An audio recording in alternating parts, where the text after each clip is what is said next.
Okay, kid.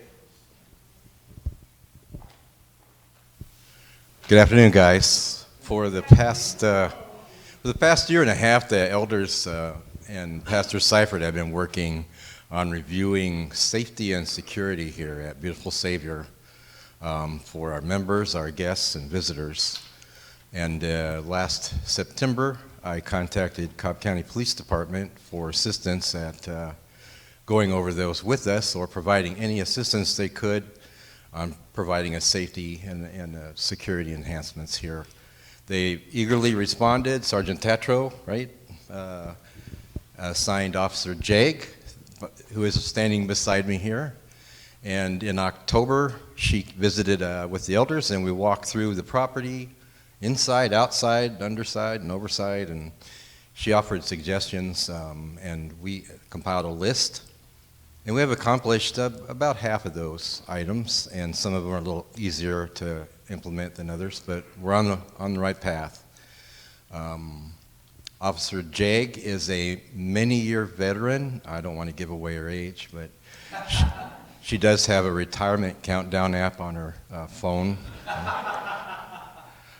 She was very helpful this time around, and today she's going to talk about things we don't want to really even think about, right? And if you watch the news at all, you know, even recently, we've had another worship service where a gunman entered and took some lives. It's ugly, but it's real. It's time for us to think about it. She's not going to show us karate chops and judo, but she's going to walk us through a system called CRASE, C-R-A-S-E, Civilians Response for Active Shooter Events, right? Did I get that right? Okay. And it's up there. Oh, yeah, okay. And I even got it right. But I'm going to turn it over to Officer Jake. All right?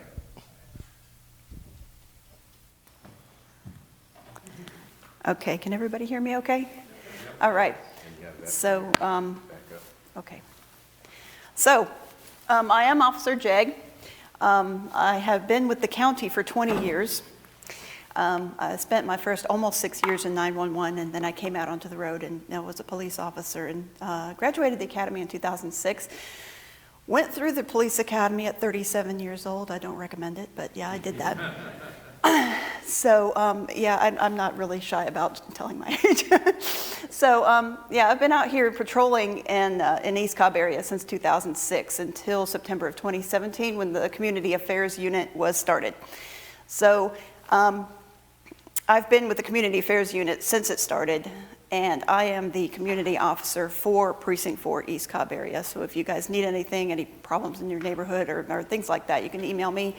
If you need somebody to speak at your HOA or anything like that, you can always request me to come out and do that. That's what I do now. So today we're going to talk about CRASE, which is Civilian Response to Active Shooter Event. So we'll go over a little bit disaster response psychology, the active shooter events, and civilian response to your active shooter events. This PowerPoint is kind of long, so I tend to fly through it. If you need me to slow down or anything, let me know. So why we do it, obviously, Cobb County is a target-rich environment. You've got the Brave Stadium, you've got Lockheed Martin and Dobbins Air Force Base, you've got two major malls. You've got the Battery, you've got the Atlanta Blaze soccer team, is that right? I'm not a sports fan, so I do this every time. It's like the soccer, I think it's Atlanta, and somebody usually fills it in for me. Oh, it's United. Thank you. That's right, it just hit me. Oh yeah, so Blaze I think is lacrosse. So Atlanta United, right, thank you, is the soccer, where they have the soccer practice field here. So we're target rich, and so we like to get the word out to the civilians. It is a possibility it could happen here. Matter of fact, it has happened here. So we want you to be prepared on how to handle that. This, don't name them. This is a campaign that goes on. So whenever you get an active shooter event, you hear a lot about the shooter and his name, what he did, what religion he is, everything. You get to know everything. We don't do that. We don't give them the glory that they want. We don't name them. If anything, you can honor the victims, but we don't name the shooters at all, or the attackers. We'll go into that a little bit later too. So 3 stages of your disaster response. You've got your denial, which is this really happening? And then you go deliberation, what do I do? And then you have your decisive moment where you act. The goal here is to get you from the denial to the decisive action as quickly as possible. We do this with fire drills. If you have tornado drills and things like that, you already know what to do when that happens. So we're hoping that through this training and through, you can do your active shooter drills so that you'll know what to do whenever this happens. I should have probably mentioned before, you see where all your exits are right here. That's important to know wherever you are, whether it's here, whether you're at a movie theater, restaurant, wherever you are. You need to know where the exits are. If you're in a restaurant, probably every restaurant that I know of has an exit at the kitchen, right? If your front entrance is blocked, you'll know to go through the kitchen, right? Grab a burger on the way out, whatever. So don't deny your instincts. If you know something's wrong, then something's wrong. The normalcy bias is you're walking around in your day-to-day activities. Nothing has ever happened before, so nothing is ever going to happen. So you kind of go through your day like that without your mindset of, what do I do if this happens, or what do I do if this happens? You know, it's how we tend to go through. But hopefully you can start thinking about, if this happens, what can I do? If I sit in a restaurant, if something happens at the front door, where can I go? Where are my exits? Things like that. Social proofing, that means you just do, it's kind of like the sheep following each other. So you just do what everybody else is doing. So if an emergency occurs and everybody else is screaming and running around, then you're probably going to do that too. If somebody runs into a bathroom, people tend to follow. Matter of fact, that happened at one of the nightclubs. Pulse nightclub, they had a shooting down in Florida. So the gunman came in, a lot of people did just that. They ran to the bathroom. Well, I have never seen an emergency exit in a bathroom. So what happened was the shooter went into the bathroom and it was just like, you know, shooting fish in a barrel. That is the worst place you want to be for any kind of emergency. I think even just a fire. I don't know about a tornado. Maybe a tornado would be okay. But if you have an active shooter or a fire, don't go to the bathroom. You need to find a way out. When you hear a gunshot, and when you hear gunshots, go directly to deliberation. This used to have gunshot sounds. I don't know if it still does. It's probably an audio thing. You guys know what gunshots sound like. If you're at work, if you're at your place of business, and you hear gunshots, people are not typically setting off firecrackers in the hallway. Go ahead and react to that. So this is your human brain. It is sophisticated, but it is slow. We're going to compare that to your lizard brain. It's a primitive brain, but it is quick. Now this is different. You have a lizard brain inside your brain. So it's a difference between your thalamus and your hypothalamus. And anybody that is a psychology major, you know a lot more than I do. So, but what we want you to do is, like when the police train, we train to react. So we've already been in this situation before, so we know how to react to it. And it gets you to that decisive moment a lot quicker.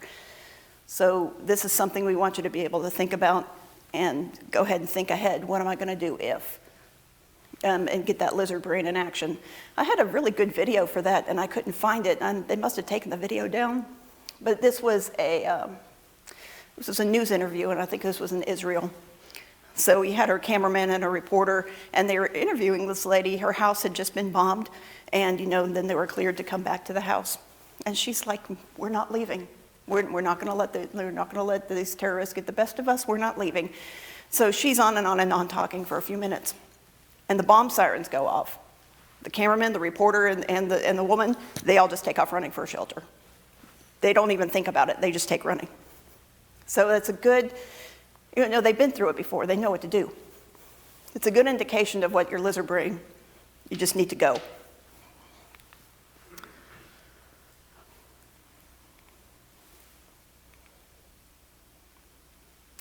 Okay, so the human brain typically fight, flight, or freeze. I mean, everybody's heard fight or flight. It really is 3 options: fight, flight, or freeze. I have a sister that freezes. It drives me nuts. For things that I don't even think are emergencies, she will freeze. But yeah, fight, flight, or freeze. So the worst, absolute worst thing you can do is freeze. That's the absolute worst thing to do. So, like I said, if you go ahead and think about what you're going to do beforehand, then you're either going to fight or flight. But then you'll have to decide what's going to be best at that point. So this is your stress response. I think everybody's clear on what their stress response is. Your heart rate goes up. As your heart rate goes up, you start losing like your fine motor skills, like maybe turning a doorknob, or you start getting auditory exclusion to where you don't really hear, start getting tunnel vision where you lose your peripheral vision, things like that. So if you know that already, I think it goes in there later, it talks about combat breathing.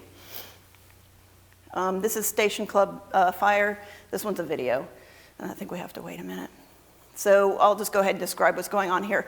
So in the station,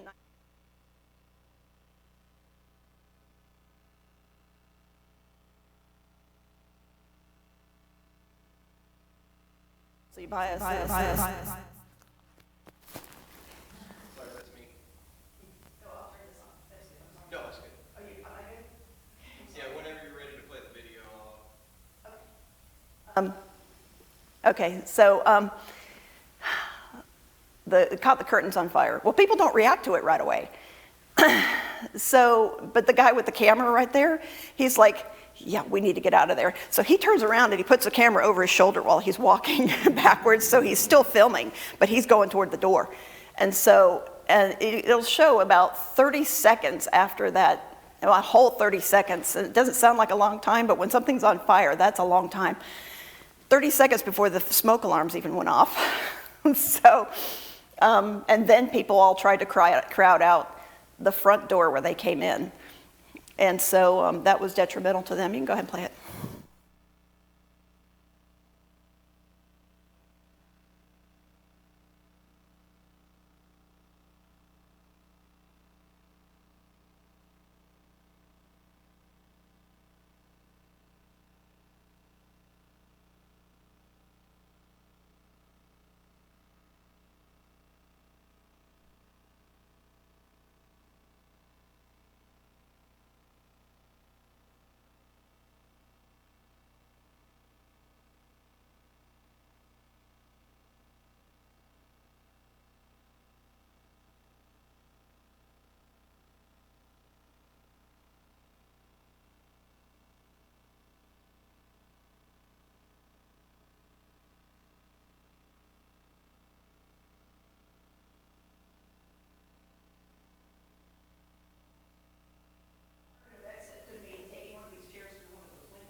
Can you hear me okay?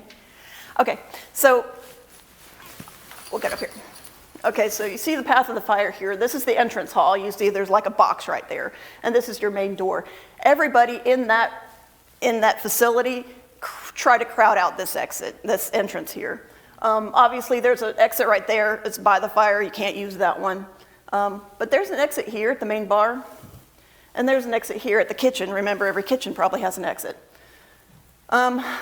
And of course, then there's windows right there. I don't know if anybody tried the windows, but But the vast majority of the people went out the main exit, main entrance where they came. Can anybody guess what those numbers are? So there's your body count. And this is where they found one dead person here by the dance floor, over by the stage. 2 in the women's restroom and 1 in the men's restroom. Where do you not want to go in a fire? Where there's no emergency exit, right? 9 people over here. I'm not sure what that is over there. You can see there's some in the office and there's some over here by the walk-in cooler. 1 in the kitchen. He had an exit right here, so how he got trapped there, I don't know. 3 in the main bar. Again, there's an exit right there. What happened with them, I don't know. But there was 31 people here in this congested area right there. 9 people over here in the crowd, probably trying to get out. 18 people, I guess this is the pool hall here. Again, these were all windows. So they could have been able to get out a window if they could have broken a window out. 7 people died outside. We're going to guess from smoke inhalation. But to give you an idea, if it's an emergency, it's an emergency. You need to get out. Don't worry about breaking glass or other people's property. At that point, property is property in your life. You can't replace you can replace the property. So deliberation. This is where we want you to get to deliberation as quickly as possible. So here's where we go with the combat breathing. And this is going to help your pulse rate so that you can think, you can hear, you can see, and things like that, and have your fine motor skills. So combat breathing. So you're in for 4, hold for 3, out for 4. So we're going to do this together, okay? In for 4, hold for 3, out for 4. And we can do that over and over again. It's going to put your heart rate down. Make sure not to lose your focus. Shift your emotion. So I always say, when I say shift my emotion, well, I can cry about this later, but right now I have a job to do. So that's kind of what I have to do in my job. But shift your emotion. You can be emotional later, but you have a job to do. If there's an emergency, you need to handle that. So, and stay fit. Obviously, you want to be able to get out a window if you have to. I mean, I get it. You know, you get older, you kind of lose. You kind of lose your agility. Calm yourself. Usually, calm yourself is with your combat breathing. Mental scripting, and this is, what I was talking about. What am I going to do in this situation? Or if this happens, if somebody comes through that door with a gun, what am I going to do? If a fire starts over here, where am I going to go? Am I going to try to go out that door if the fire's coming this way? Or am I going to try to go out that door? Or am I going to try to go out that door? Things like that. Mental scripting is going to be big. I don't know why it says we all hope to avoid bad people, bad location, and bad time. Well, we do. But be prepared. So your OODA loop. This is going to be important during your fight, if you have to. Understand that whenever something changes, whether I just move over here real quickly or move back, anything that changes in your environment is going to disrupt your OODA loop. So your OODA loop is your observe, orient, decision, and your action. So you get that whenever somebody comes through the door with a gun, or if a fire starts. You have that moment where you're like, you're processing that. If it's quick, it takes about a second and a half. Sometimes it's just like you get into that denial. You're just, what just happened? But it's important to know, too, that even though you have that OODA loop that gets disrupted, your aggressor also has an OODA loop that can be disrupted. So if you have to go to a fight, anything you can do to disrupt that OODA loop and keep disrupting that OODA loop is going to be to your advantage. And we'll go into that a little bit later. So I don't know why that slide's blank. Okay, this one is your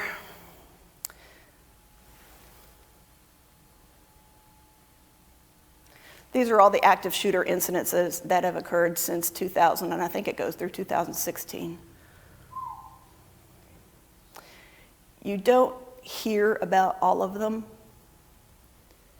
What's considered an active shooter, that goes in the definition a little bit. 2015. So it's quite a bit. Now you'll see your big ones, of course. You had a church in Texas, not this recent one, but a different one. And the Pulse nightclub, and the one in Nevada where at the concert. Those are your major ones. So your total deaths, how many people can try to guess in that period of time from, I think, 2016 to 2017, how many deaths there were to active shooters, if you had to take a guess? 100, 200?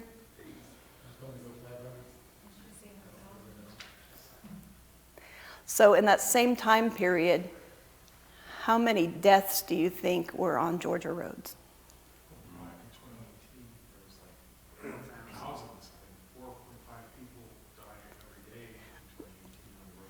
So the point is, I'm not trying to scare you with this presentation. You're more likely to die in an accident on Georgia roads than you are to die in an active shooter. There was about 200 deaths. So here's the definition of active shooter. An active shooter event involves one or more persons engaged in killing or attempting to kill multiple people in an area occupied by multiple unrelated individuals. Do you see anything on there that includes gun or firearm? So when you're plowing through a crowd with a U-Haul truck, it's still considered active shooter event. I think they're trying to change the actual name of it, but if you're trying to kill a lot of people at one time, it's considered an active shooter event. We've had 3 active shooter events in Cobb County. When I said it can happen here, it has happened here. Back in 1989, at the Coca-Cola plant down in Powder Springs. This was a guy, he had worked for the Coca-Cola plant, I think 23 years, and was just fired abruptly with no benefits, no retirement, nothing. So he got angry at that. He came back with, I think, 2 guns. He killed his supervisor, and then he killed his supervisor's supervisor, and then he barricaded himself in the plant. He was eventually taken out by the police. It was back in 1989. Oh, there we go. 2 fatalities, gunmen killed by police. Your next one was at Penske. This was back in 2010 in Kennesaw. There was 4 fatalities and 1 person injured. The gunman, somebody gave a description as he was leaving, and the police stopped him and took him into custody, not far from where it occurred. But this guy was just crazy.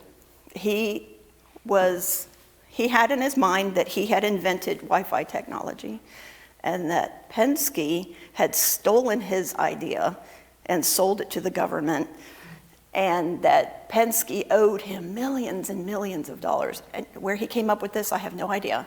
But he just went to a random Penske and started shooting. He was bona fide crazy. And then the FedEx. The FedEx was so this was back in 2014. This was another employee. He was also not right in the head, but he had asked for, I think, a Saturday off, and he was denied that day off, so he came back with a shotgun. He shot the security guard at the front. The security guard was not armed. Then he went in and shot some other employees before he went into like a storage room or something and killed himself once the police got here. There was no citizen fatalities. He killed himself. He was the only fatality. So one of the reasons why there's no fatalities with this one is, you see where this is? It's over by McCollum Airport. Do you know what's across from McCollum Airport? Across Old 41 is Precinct 1. So, and it was at shift change. So if you know what shift change is, it's everybody like from the overnight shift has come into the precinct to unload their vehicles and to unload their equipment and things like that. And also the shift coming on was they're loading up their vehicles and loading up their equipment. So you had actually 2 shifts over there at the precinct, pretty much across the street from here when this happened. So, and you could probably throw a rock from where the precinct is to the FedEx. So it was a very quick response time. And I think they said that, and it might be actually on here, from the time we got the first 911 call until the last victim was transported to the hospital was like 30 minutes. So it was actually and they probably had over 200 officers respond to that from, I don't know how many different jurisdictions, because you have Kennesaw Police that's right there, Cobb Police, of course, is our jurisdiction, the Cobb Sheriff's Office, and then you have the KSU Police that were there, and then people came from all over, Ackworth, Smyrna, Kennesaw, probably some people from Powder Springs and Austell, then you have GSP, and there was a couple of people there from LaGrange, from what I understand. So I have to guess that they didn't come from LaGrange to go there. I have to guess that they probably lived in the area and responded. But yeah, we had a good amount of police response, and it was over pretty quick. Oh, and there's a video. So this is kind of like a compilation. So what I want you to take away from this video is that you can hear the panic in people's voices as they're calling 911. But you can also hear the calm of the police officers, the dispatchers, and whatnot, because we train for this. We do a big event every year that we train. They give us what's called simunition rounds. So it's kind of like live action fire. It's, they blow up, they have pyrotechnics and stuff, so to simulate bombs. I mean, it's pretty intense training. You could always, if you wanted to, volunteer as a victim in our training. You can do that. They make you up with makeup and everything, so to show injuries and whatnot. So if that's something you want to do, then you can. But this is a compilation of. You can go ahead.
That's it for that. So you can see a lot of times with active shooters too, they come prepared with incendiary devices. Sometimes some of them have been known to put them around the doors to get people as they're trying to get out. So something just to be aware of. He's not going to put it on the outside of the door if he's coming in. So if you see something hanging on the door that looks like a little bit suspicious, that's something you should probably not, just be wary of. So I know that's kind of heavy, and the rest of these are just pictures here. You see the bomb team was out there. He did have incident IEDs at the facility. And you'll see there was some with rifle magazines in a car. That wasn't his. That was actually another employee. He had been like hunting and fishing over the weekend, and he had forgotten to take this stuff out of his car before he went to work because he was not supposed to have that on the property. But it was during the whole sweep and the whole search that they found that right there. It wasn't part of the shooting. So there's no profile to an active shooter. It could be male, female, any race, any religion. Typically have an avenger mindset. So they're either avenging a personal wrong or sometimes avenging a perceived social wrong, sometimes. Their resentment shifted to rage. Obviously, they have a sense of entitlement. Active shooter event, obviously, attempted mass murder. This is their goal. Look, yes, sir. Just out of curiosity, I understand being calm, cool, and collected, and all that, and the 30 seconds is the time. And then all we do, we listen to the 911. I'm just curious, when that call comes in and someone says, I've been shot, or the security guard has been shot, is someone already on the way then, or are we, what's your name, where are you, is it still, the 30 seconds is going pretty quick, is somebody Right. already on the way? They are. So here's a little bit about 911, and since I worked at 911, I could tell you what goes on. So the call comes in, and anybody in the center can answer it. It doesn't have to go to that particular dispatcher of that area. So the call comes in, and what you need is a location. If you're ever involved in an emergency, no matter what it is, always know where you are. Because if we don't know where you are, we can't do anything for you. You need a location and a type of emergency, and then it can be entered.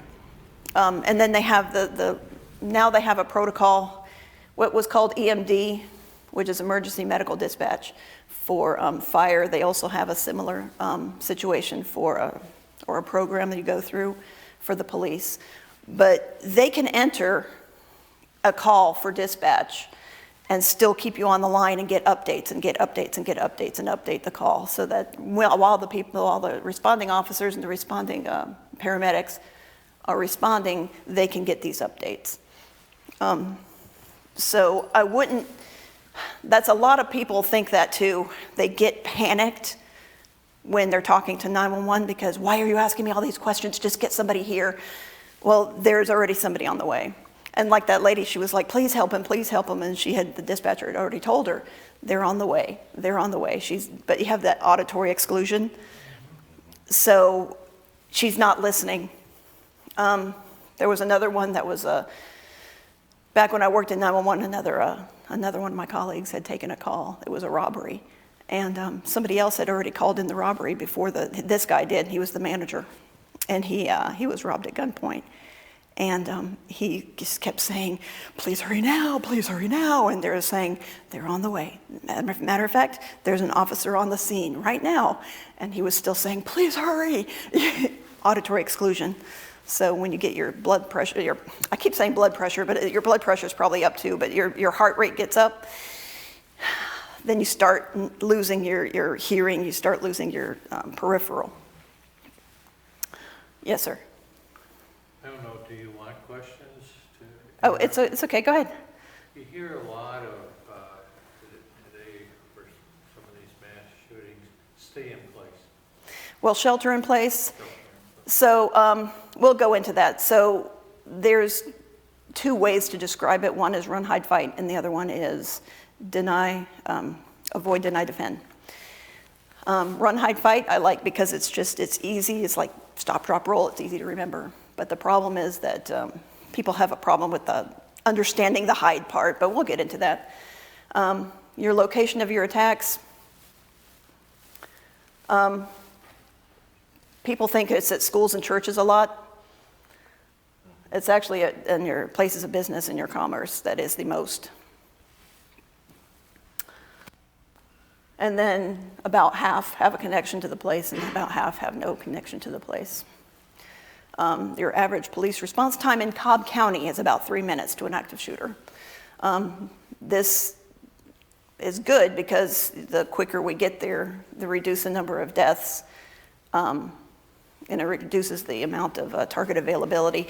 So once police arrive on scene, generally one of two things happen. The gunman will either kill himself or he at least tries to run and hide or leave the area because they don't want to get caught. So typically it stops once the police get there, at least the killing stops. So this one says avoid, deny, defend. This is what this is gonna be your survival. So avoid, deny, defend. Avoid, or just like run, hide, fight. So your first, it doesn't have to be in this order, but if you can get out and leave and go as far away as you possibly can. Deny is what we call hide. That doesn't mean hide under a chair, and you'll see why with this next video. Don't hide. If the gunman's in the room, you're gonna have to fight. Otherwise, you're just gonna be a victim. And that's gonna be your defend, is gonna be your fight. So deny is if you can find a place where you can lock the door and barricade the door and hide under something this probably would not stop a bullet. Your engine block might stop a bullet. Things like that, if you can find some good cover. I'm gonna preface this a little bit, and because I always forget to do this. This is a survivor's testimony. So she was in the Virginia Tech shooting. She was a student there. She doesn't always use really good language, so I'm just warning you in advance.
sorry.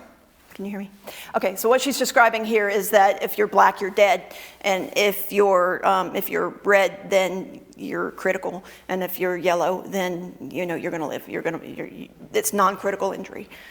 So she goes on to say all that. So just keep this in mind, that if this were to happen here, I'm guessing that because nobody knew what to do. When there's an active shooter, they had never trained for that. They had never thought ahead for that. But so what you do is you protect yourself the way you had been taught for like a tornado drill, or if you're old enough, you remember the bomb drills, the nuclear bombs, so, you go under your desk. So that's what everybody did. They went under their desk. They didn't know what to do. But you can see how this only made them a target. So they're all under the desks, and he could just shoot them one by one by one by one. And then come back to see who's alive and start shooting those people. So taking cover under a pew or under a chair, that's not a feasible or a advisable option for you. Hide and hope, don't do that. When we say run, hide, fight, this is not what we're talking about. You can't really see it in here, but on top of that desk, you see those are two legs right there. And the rest, I don't know why they don't show this whole photo, but there's a guy standing over there, and he's like got a rifle and he's pointing it down. Hide and hope, it's not going to work for you. This is the run, hide, fight video, I think. So this video is put on by Department of is it going? Homeland Security. Yeah, Homeland Security. I'm sorry. Yeah, thank you. It's put on by Department of Homeland Security. It's called Run, Hide, Fight. You can look this up on YouTube. You can go ahead and play it.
barricade yourself, lock the doors, and that doesn't mean like hide under a desk or hide under a chair. I mean, if somebody's in the room with you with a gun and they're intending to kill you, you're going to have to fight. Or if you want to sit there and be a victim, I guess, I'm not going to tell you what to do.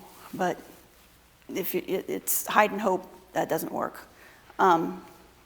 So things to take away from that, your plan doesn't have to be complicated. You can improvise almost anything as a weapon, but have a plan. I mean, you can create a plan, and I'll show you a video for that too, creating a plan on the fly. And also something to take away, if you're in a building or in a location and the police are responding, like the video says, we're not there. The first officers there are not there to assist you, to treat your injuries. They will step over you because their first and foremost priority is to stop the killing and then stop the dying. And that's when you evacuate and you get the injured out and provide first aid and things of that nature. And then once everything is cleared, then, you know, everybody can be let out. This is avoid, run, avoid, deny, defend, or run, hide, fight. Avoid or run, you leave ASAP. I think we've already covered that. Consider other exits like windows and whatnot. Deny and hide, and defend, fight. And it says be aggressive and violent. This is not like your schoolyard fight where, you know, Bobby and Timmy are mad at each other and they're rolling around on the playground. This is a fight for your life. So you give it all that you've got and be aggressive and be violent. And work as a team. Like I said, you can improvise a plan. So the question we get asked a lot is, I have a concealed carry permit, or I have a carry, in Georgia it's a carry permit. What do you suggest I do? Well, this is what I suggest you do. It's part of your defend or fight. What we don't want you to do is go hunting for a person with a gun in a building, because when the police get there, they're looking for a person with a gun. And if you're out there, you are a person with a gun. So that could be a bad day for you. So if you're in a situation where you have barricaded yourself and a gunman comes in, then that's part of your defend or fight, either one. Okay, we went over that. Stop the killing, stop the dying, and then evacuate the area. So when the police arrive, you show your palms and you follow commands. So this is additional training. If you want to, you can seek this training. They found that a lot of people in these situations had died from the shootings, but they found that these were preventable deaths if people knew how to stop the bleed. Because a lot of them, it wasn't necessarily fatal. They just bled out. So like it got a major artery in an arm or a leg. Stop the bleed, they have kits that they can get to you. Every school in Georgia is trained in Stop the Bleed. And the Stop the Bleed campaign, they provide the kits for the schools. So EMS will not be coming into the area until the scene is safe. If you can get this training and you can improvise things like tourniquets or packing a wound or things like that, you can save somebody's life. The fire department does this Stop the Bleed already.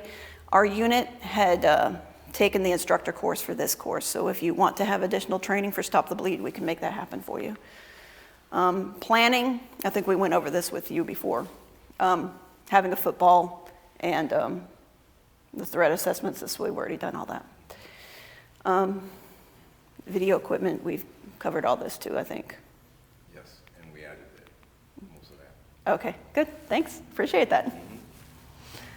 So, questions? Yes, sir. You mentioned the windows and so forth. I don't know anything about the windows, but are most of them in normal buildings, you know, you can break right through them, or are they really these hard things that are designed so that you can't break? Well, I think on probably skyscrapers and stuff, you could probably not break those very easily, but like a chair through one of these will break. probably. I've never done it. Yeah. But I imagine it's not going to be, it's not, I'm sure this is not, like your movie theater, sugar glass or whatever, I'm sure it's going to take some kind of force. Yeah. But yes, I mean, you do what you have to do. So if there's a gunman in the room, that's when you have to fight. That's what you gotta do. I do have a video that shows somebody actually improvising a plan on the fly and disarming a person. That's that YouTube video. So these are thieves. So one guy's distracting the clerk while the other person is stealing, shoplifting, filling up a backpack. You can play it. Oh, thanks, appreciate it. A guy comes in with a shotgun to rob the place.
Next question.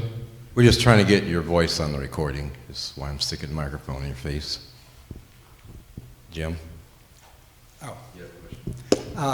The incidents that have happened at churches and synagogues, is there any key to it, or, I mean, are these people just anti-religious, or, I mean? There's no profile. So some people, like I said, is it a perceived social injustice that or some people are just outright crazy. You can't fix it, so. Oh, sorry. I didn't have my microphone back on. Sorry, thanks.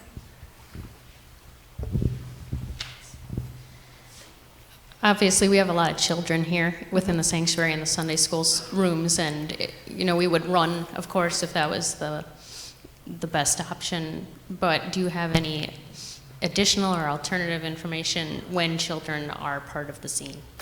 It's hard to run with children, especially with really small children. I think we've discussed this before too when in your child care. So what I've told them before is, like, you have a doorway here, and if there's a situation, first of all, your first priority is lock the door. And I think the doors are already locked anyways, are they? Oh, I don't remember.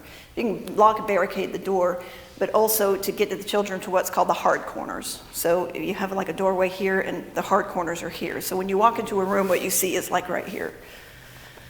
Get into the hard corners. This is also a best plan for you. So if somebody walks into the room, what they see is right here. They don't see you in the hard corners. This is a good position for you to be in to knock somebody over. Usually what people do when you knock them over is they brace their fall, but they drop what's in their hands. So if you can get that, have somebody sit on top of them and have somebody else kick a weapon away. That's probably the best thing to do. But you can't run with a classroom full of 2-year-olds. You can only do the best you can do. And that's true if you have your own kids with you. You just have to do the best you can do. So, Something we also covered together, especially the nursery. In the nursery especially, the idea of cribs with rollers, wheels on the bottom of them. You can very quickly grab a bunch of kids, put them in that crib, and push them out that back door, assuming the thread is not back there. But I thought that was a good idea. yeah. I never thought about It's good for fires, too. And fires, Yeah. So anytime you need to get a bunch of kids out quickly, and that's, my church does that. They have the cribs on rollers. So you just put a bunch of babies in a crib on the rollers and just roll it out. So,